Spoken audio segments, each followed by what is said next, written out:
आदरणीय आदरणीय व्यासपीठावर उपस्थित असणारे लोकप्रिय खासदार धैर्यशील भैया आपलं मनोगत व्यक्त करून मी आत्ताच गेले ते उत्तमरावजी जानकर साहेब, नाना, आपल्या गावातील गटातील सर्व वडीलधारी मंडळी, ज्येष्ठ मंडळी आणि तरुण मित्रांनो,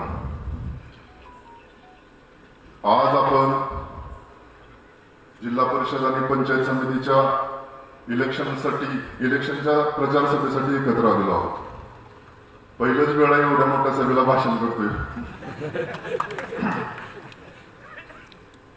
आणि 7 तारखेला आपल्या जिल्हा परिषदचे उमेदवार संजयजी वाघमारे यांचे चिन्ह आहे तुतारी वाजवणारा माणूस आणि आपल्या सरांचं चिन्ह आहे घड्याळ. या दोन्ही चिन्हासमोरील बटन दाबून आपल्या सर्व उमेदवारांना भरघोस मताने विजयी करावं ही आपल्या सर्वांना पहिल्यांदा नम्र विनंती करतो.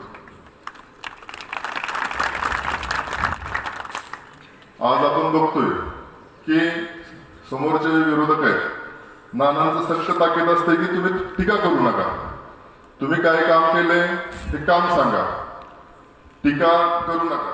पण आपण पण थोडं बोललं पाहिजे. मी ह्या भावनेतून आज इथं उभा राहिलो. गेले 5 वर्ष झालं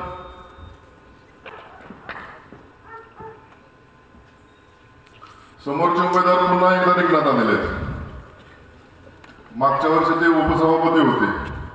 आपल्या रानाकडे जाणारा रस्ता सोडून गावात कुठं मुरमाची पाठी टाकली का हो त्यांनी, मी हे केलं, मी ते केलं, मी आंदोलन केलं. आज केंद्रात सत्ता भाजपची, राज्यात सत्ता भाजपची, प्रशासक भाजपचा, डीपीटीसी सदस्य भाजपचे आणि आपला बायपास करण्यासाठी आंदोलन पण भाजपच करते.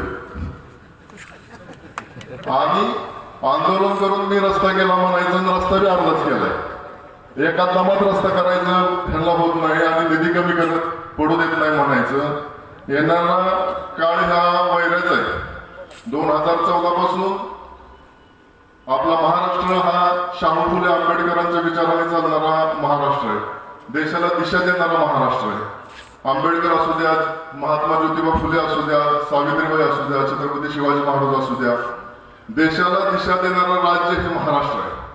आणि हा शाहू फुले आंबेडकरांचा जो महाराष्ट्र आहे, हा महाराष्ट्र आज टिळक, गोलवलकर आणि अजून असा लोकांचा करू होत आहे. विसरलेली जात पुन्हा वर मुंडकं काढत आहे. आज आपल्या गावामध्ये आपण सगळेजण गुणागोविंदाने राहतोय. पण 2014च्या आधी आपल्याला आपली जात विसरून गेलतो. सगळेजण आपण एकत्र राहत होतो. पण आपली राजकीय पोळी भाजण्यासाठी आपल्यामध्ये भांडण लावणे, ओबीसी मराठा वाद करणे, हिंदू मुस्लिम वाद करणे, त्यांच्या सोयीने आपल्या जातीत भांडण लावायचं, मतं मागायचं आणि सत्तेत द्यायचं.